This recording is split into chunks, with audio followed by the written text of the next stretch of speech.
For much of its existence as an independent country, Nicaragua's growth has been hindered by internal conflict, corruption, and violations of human rights. Under the corrupt dictatorship of Anastasio Somoza after the U.S. occupation of Nicaragua ended, people saw their rights infringed. Those who voiced their opinion in opposition to the authoritarian leader were especially brutalized. The Somoza regime had a monopoly over important industries and would not spread the wealth to the upper class, losing their support.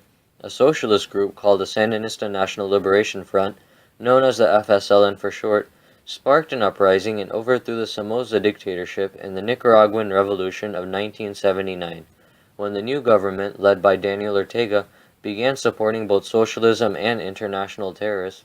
Ronald Reagan condemned the Sandinistas and refused to send them aid.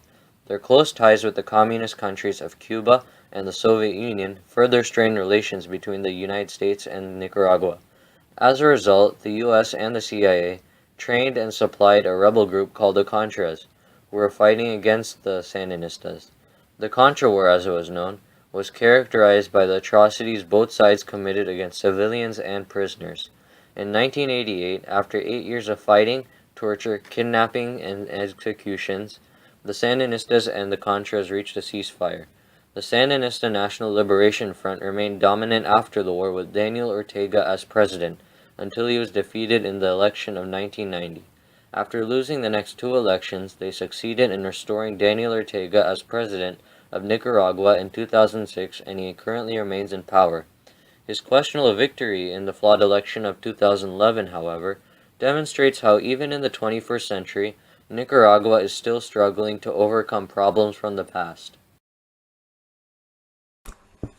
While the Nicaraguan Constitution guarantees its citizens the freedom of speech and press, these rights are not respected in practice by the government and Nicaraguan National Police.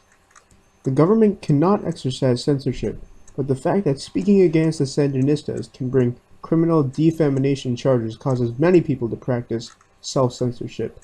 Radio stations, television networks, and newspapers are the main sources of information for Nicaraguans. All of these have been heavily influenced by the FSLN or to preserve their dominance and support from the people. Journalists often receive death threats and have even been killed by supporters of the party for reporting on corruption or similar topics that criticize the Sandinista-controlled government. All citizens are entitled to a fair and impartial trial, but the corrupt judiciary severely hampers this. Under the law, courts are supposed to be fair and independent. In reality, they can be bribed, are politicized, and maintain close connections with the FSLN. Judges are appointed based on their political affiliations, and, as a result, their biased rulings reflect this. Trials are frequently delayed for long periods of time, and courts in rural areas are inadequate. The mediocrity of the judicial system was shown during the trial of Jason Purical, an American arrested under the notion that he was involved in the drug trade. Even after multiple searches of his home in Nicaragua by the police, no evidence was found. His own mother was prevented from testifying for him. Although irrefutable evidence was never produced, Purical received a 22-year sentence from a judge, who his lawyers claimed to be an unlicensed attorney. Inhumane treatment and torture by the government, especially the police, is prominent in Nicaragua. In 2002, the Nicaraguan Center for Human Rights received 293 cases of inhumane treatment by different police officers, yet only 72 police officers lost their jobs, with many facing short suspensions and no punishment at all. Brutality of police officers consists of brutal beatings, rape, and unwarranted arrests. This is due to the fact that the police are feared by the public, and they are liable to support the Sandinistas since Daniel Ortega controls them. Since police officers also have no fear of higher authority, they are corrupt and readily accept bribes. Prisons in Nicaragua are severely overcrowded and have an average of 4 toilets and 2 showers for every 100 prisoners.